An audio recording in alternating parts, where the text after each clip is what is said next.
The internet is probably the most singular, innovative thing that will happen in our lifetime. It has completely transformed the way we bank, the way we shop, the way we relate to each other and communicate, the way we relate and communicate with governments, the way in which we learn, the way in which we get news, the way in which we organise politically. But some people have not kept up. One of the most transformative things about the internet is it allows a massive exchange of information as pristine digital files, making songs and movies instantly and freely available. The music and the film industry have been slow to react to this brave new world and are now squealing they have lost hundreds of millions of pounds. Their traditional business model has been shattered as internet service providers, ISPs, allow copyrighted content to flow freely across their networks. Unable to now monetize their own products, the music and film industries have been lobbying hard for protectionist legislation. The government are introducing a digital economy bill, and some, and I'm one of them, are saying that this is another example of the Labour government giving excessive powers to corporations and actually intruding on our privacy. What it does is it gives the film industry and the music industry the right to get your download record from your service provider, and then for those bodies to actually seek a court order to get you cut off from the internet with a bare minimum of evidence being presented.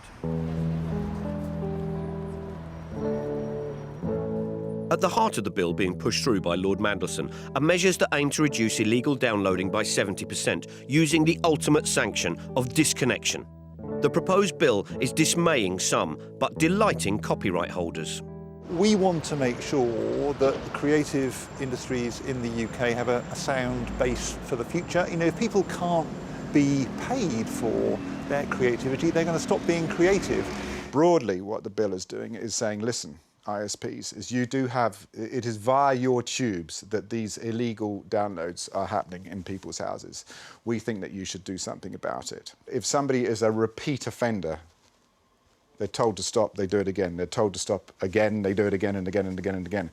Is that ultimately there has to be some sort of stick to bang them on the head with to stop them from stealing things. Musicians Union tell me that something like 85% of musicians in this country make less than £15,000 a year. Well, they're making a bit less than they were last year and the year before. Because quite clearly, you're not getting paid if nobody's paying you. There's been a lot of talk in the music industry and pressure from the music industry saying this is really affecting artists. Is it? Well, I think that's questionable. It depends what kind of artist you are. Perhaps the high-end artists are losing out. But for people down my end of the industry, it helps. It spreads the word. You know, in the old days, when I read that Bob Dylan was inspired by a fella called Woody Guthrie, I couldn't find a Woody Guthrie record anywhere in East London in 1974. Now, the potential for artists is really incredible. Look at what comes into the charts now. Stuff comes into the charts that hasn't even been promoted by the record labels.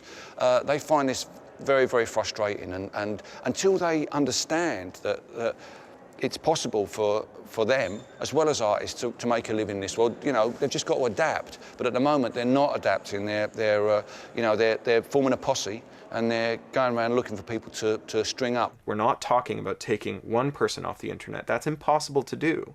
You have to take off everyone who lives at the end of that network connection. Where I live, that's about 8 people. Even if you identified the infringer correctly, it was the father in the sitting room, or whatever it was, just because you've done that, you basically can then deprive all of the family of their internet connection, including all the kids and their education. So there's a lot of collateral damage that goes on. Imagine that if Universal or EMI or any other big label made 3 false accusations of copyright infringement, right? So 3 strikes, that we could go over to their offices with a big set of bolt cutters, go to Knightsbridge, and chop off their internet access. And for a period of 1 year, they could be the record label that does all of their business by fax and carrier pigeon, right? It would be the corporate death penalty for them. That's what we're proposing to do to people who are accused but not convicted of file sharing and their families. Like many laws, it's quite hefty, and in the middle of this one is actually Clause 17. Clause 17 allows the Secretary of State to change the law on copyright without having to put a new law before Parliament. It's proving to be the most controversial clause of the bill. None of us can predict in 3 years' time what's going to exist. And let's face it, iTunes didn't launch that long ago.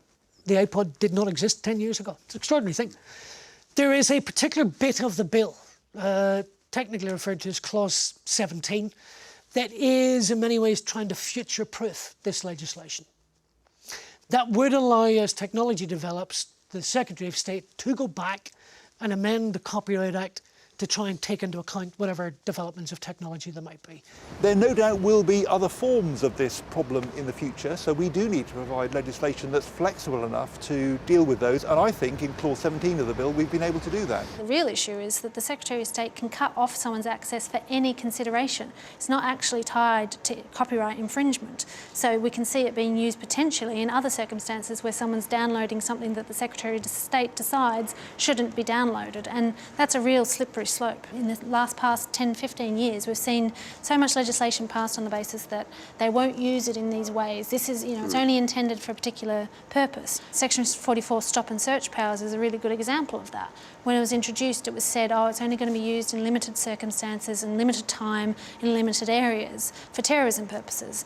And of course, we've seen the whole of Greater London designated for the last 9 years as a place where you can stop and search without suspicion. I mean, some people say this is copyright infringement. Why shouldn't you uphold the law? Well, we are upholding the law. The vast majority of customers are upholding the law. If music companies and film companies feel that some broadband customers aren't upholding the law, well, take them to court and use the court process to prosecute them. Don't use some sort of, newfangled device that circumvents the normal, laws of justice.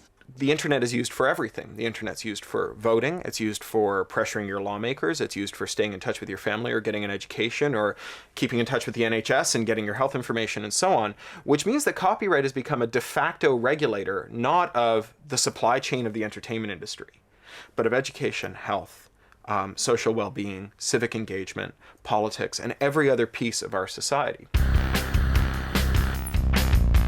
The problem is the pace of technology is so fast that some people are already saying the bill is virtually worthless, and by the time it becomes law, will be totally redundant.